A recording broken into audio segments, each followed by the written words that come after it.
Good morning and welcome to the Breast Cancer Summit for the Pink Virus Project, an initiative of the Breast Health and Healing Foundation, a joint effort of the Breast Health and Healing Foundation, the Davis Family Foundation, a private charity in Maine, and the Cary Medical Center. The Cary Medical Center was named last month the best small hospital in the country, and we are very fortunate to have the CEO with us today, Chris Ruddy, and the man who flipped the switch for this Breast Cancer Summit, Bill Flagg, who is the Director of Public Relations. This Pink Virus Project is an initiative to help answer the question, does a virus cause breast cancer in women? This is not a trivial question.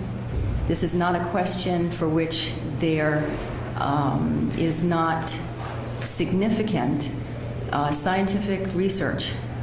However, the data with regard to this question about the viral cause of breast cancer is conflicted.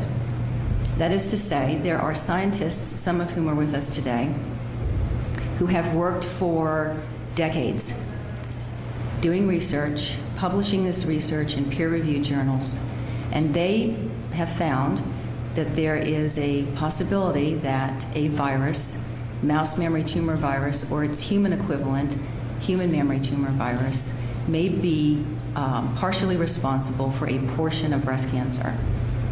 There are other scientists who have done other research and have published this research in other peer-reviewed journals, and they cannot find this evidence.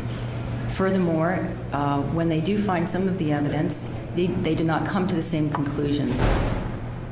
It is this conflict of data which leads us to today, here in the Russell Building of the United States Senate, to ask the question, a question that I believe has a national impact: does this virus cause breast cancer in women?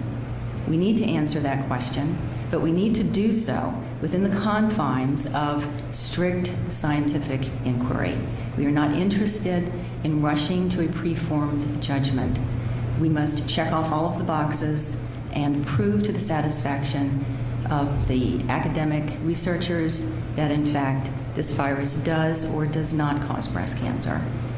Why is this important? There are 300,000 new cases of breast cancer in the United States by the end of this year. There are 40,000 new deaths from breast cancer this year.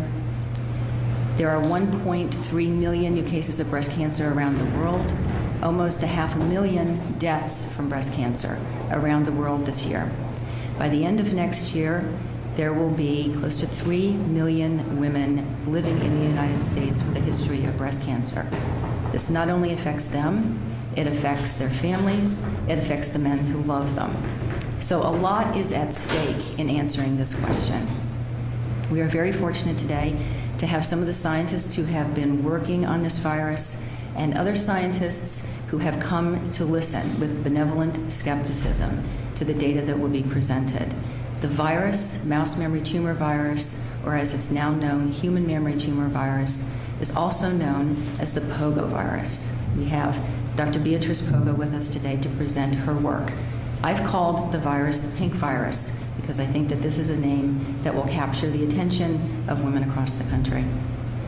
It is my pleasure to introduce to you Professor Paul Levine from George Washington University, one of my many alma maters. Dr. Levine will be presenting his data. I think we're going to have to break for just a moment to get the technical difficulties ironed out. Thank you.